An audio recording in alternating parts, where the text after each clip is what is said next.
Sports on CBS. Coming up on Mountain News at 5:30, protesters march in our nation's capital today, 50 years after Roe v. Wade. And Google is the latest big tech company to lay off thousands of employees. We have more on what it could mean for the economy. Yet more quiet weather on the way for tomorrow. The latest coming up as Mountain News at 5:30 starts now. Dedicated to Southern and Eastern Kentucky, this is WYMT Mountain News at 5:30.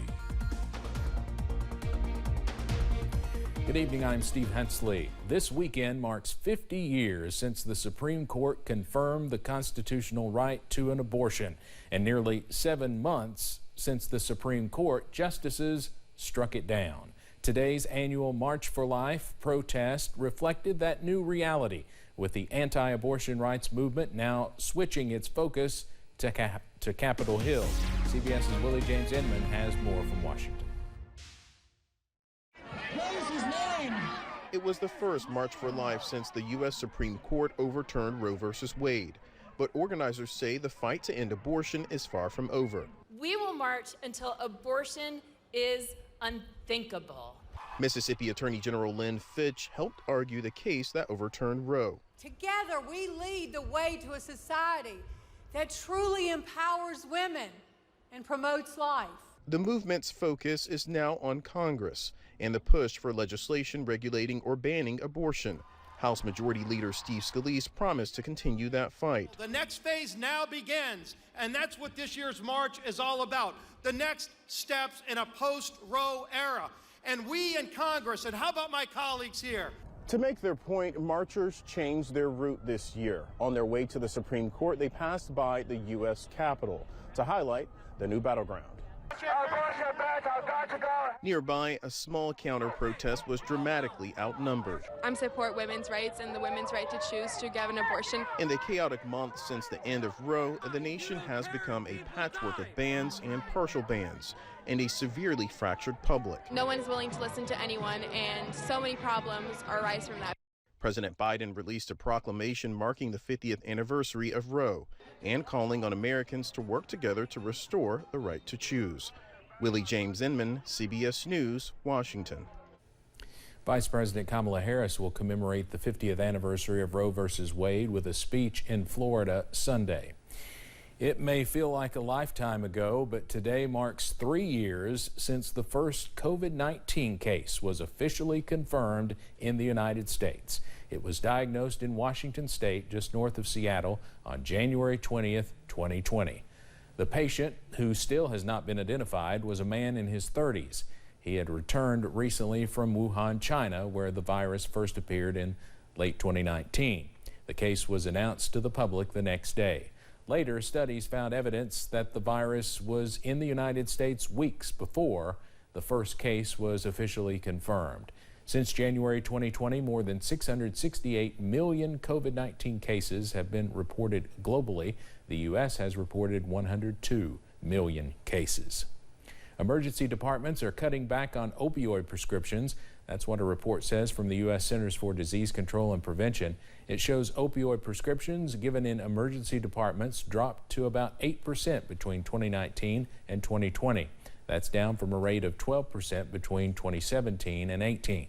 Opioid prescriptions have been on a national decline since they reached a peak in 2012. Data shows fentanyl and other synthetic opioids were involved in more than 2/3 of all overdose deaths in the United States.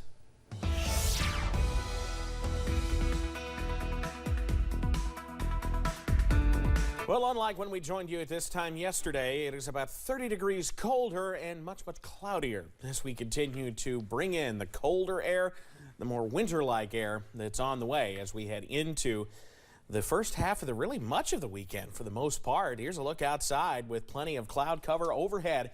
Mid-30s out front of WYMT right now with plenty of overcast. You see a hint of some breaks trying to work on through where we've seen the most out toward UVA-wise. A beautiful sunset in progress with the lighter clouds they've seen the further south they are. You see that reflected in those current temperatures, low to mid-40s along the Tennessee border.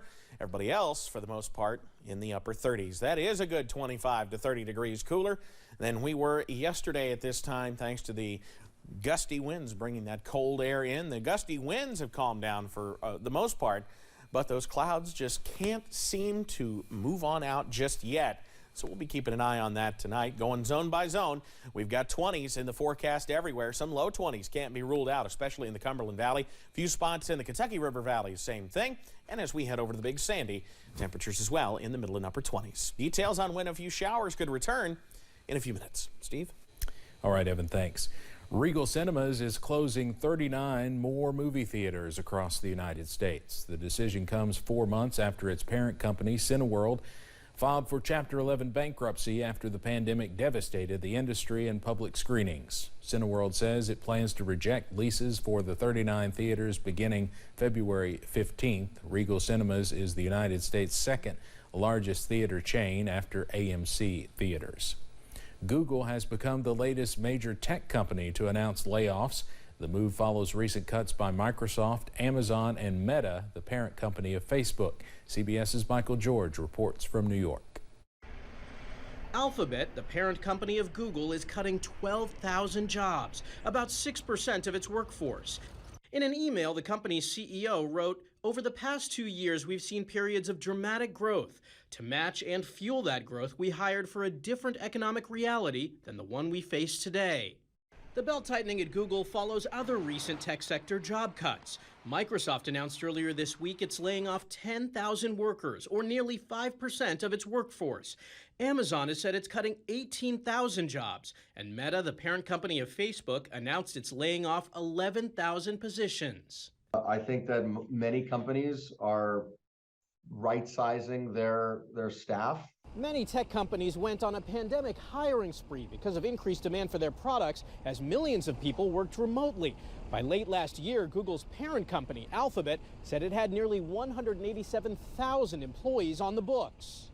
It is pretty easy for most companies to cut 10 to 15% of their employee base right now. Economists say what's happening in tech is so far an exception in the labor market. The overall labor market has been remarkably resilient. The latest data we have through December suggested it is holding up despite higher interest rates. For newly out-of-work software engineers, a job search beyond the big-name companies may be the way to go. I've been able to get interviews from more like smaller startups. And even with the new downsizing, many of the big tech companies are still bigger than they were before the pandemic. Michael George, CBS News, New York. Recent studies show most laid-off tech workers find new jobs relatively quickly. One survey shows more than a third of workers with a tech background who were recently laid off found a new job within 1 month, and almost 4 out of 5 found a new job within 3 months. Home prices hit a record high last year. The National Association of Realtors says the median home price for 2022 was more than $386,000. That is up more than 10% from 2021.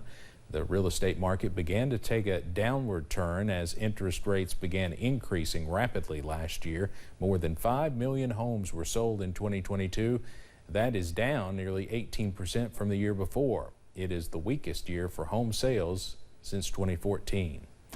Coming up on Mountain News at 5:30, we look back at David Crosby's life and music career as one of the most familiar faces in the business. Plus the latest on the nice temperatures moving out and when some showers could move back in right ahead. WYMT News app offers alerts on breaking stories as they happen.